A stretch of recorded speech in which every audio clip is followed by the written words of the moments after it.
Hello students, welcome to S2S classes. आज मैं आपसे फ़िज़िक्स के बारे में कुछ बात करना चाहता हूँ। जनरली ऐसा माना जाता है दुनिया में कि अगर आप कभी गूगल करें the most tough subject in the world, तो आपको फ़िज़िक्स की कई सारी ब्रांचेस निकल के आ जाएंगे।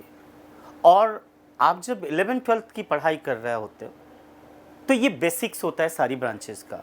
आप फिज़िक्स की पढ़ाई करते हैं, जितनी इंजीनियरिंग की ब्रांचेज हैं वो सारी की सारी 11th-12th की फ़िज़िक्स से ही निकली हैं। यानी आप ये कह सकते हैं कि 11th-12th ही असली गंगोत्री है, जहाँ से ये सारी नदियाँ फूटी पड़ी हैं। मैकेनिक्स है, mechanical engineering, electrical engineering, electronics, so many things, जितना भी आपने अपने लाइफ में सुना पढ़ा है इंजीनियरिंग के बारे में, उन सब का स्रोत है ये 11वीं 12वीं। तो जब हम 11th में एडमिशन लेते हैं तभी से हमें डराया जाता है, धमकाया जाता है, बहुत डिफ़िकल्ट है, मैनेज नहीं कर पाओगे। तो ये सब बिना बात की बातें हैं, मेरा ऐसा मानना है। जब आप फिज़िक्स पढ़ते हैं तो असल में फ़िज़िक्स का हिंदी में मतलब होता है भौतिकी। और मज़े की बात है कि अगर उर्दू में जाने इसका मतलब, तो उसका मतलब होता है तबीयत। तो अब किसी की तबीयत कैसे डिफ़िकल्ट हो सकती है भाई?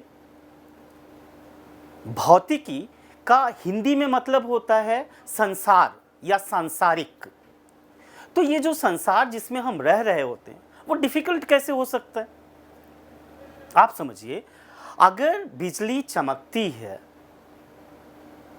तो वो हम सब आप देखते हैं, उसके बारे में समझते हैं। अब अगर उसके बारे में कोई थोड़ा सा कारण बताने को आ जाए, से the reason behind the electricity, तो वो डिफ़िकल्ट हो गया।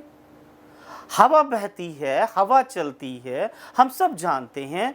अगर कोई ये पूछ ले कि क्यों हवा बहती है, तो हम कह देंगे कि ये डिफ़िकल्ट हो गया। अरे भाई, इसके पीछे अगर हम थोड़ा सा अपना दिमाग लगाएंगे, हमें पता चल जाएगा कि हाँ, आंधी क्यों आती है, तूफान क्यों आता है, हवा क्यों चलती है।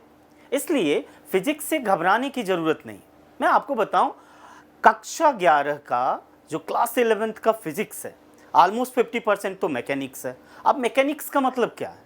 यही चलना, रोड पे चल रहा है, कभी सर्कल पे चल रहा है, और थोड़े से फार्मूले आ जाते हैं। और वो फार्मूले भी इतने बेसिक्स होते हैं जिसको आप 9th में पढ़ के आते हैं।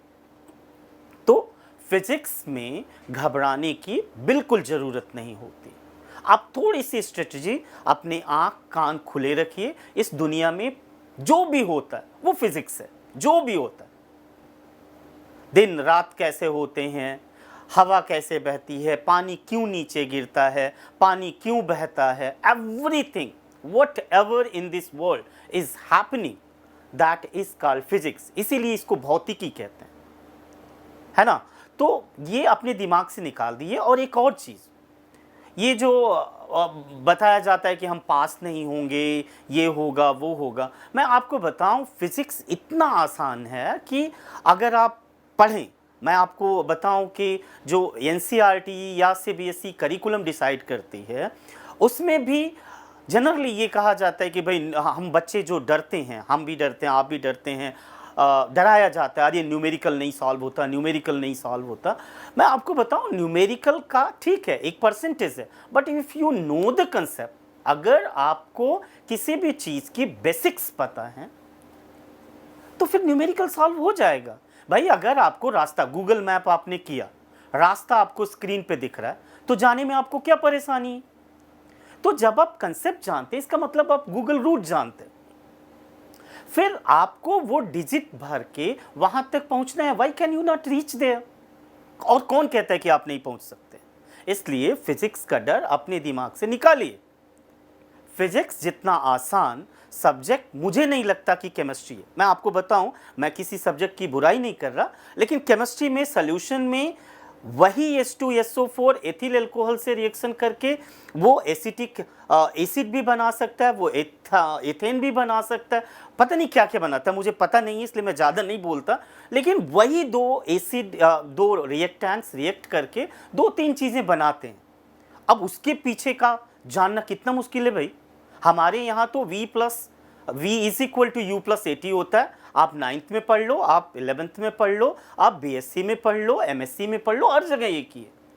पर वहाँ तो एक ही रिएक्टेंट है, दूसरे रिएक्टेंट से रिएक्शन करता है और दो एक ही क्लास में दो प्रोडक्ट दे रहा है।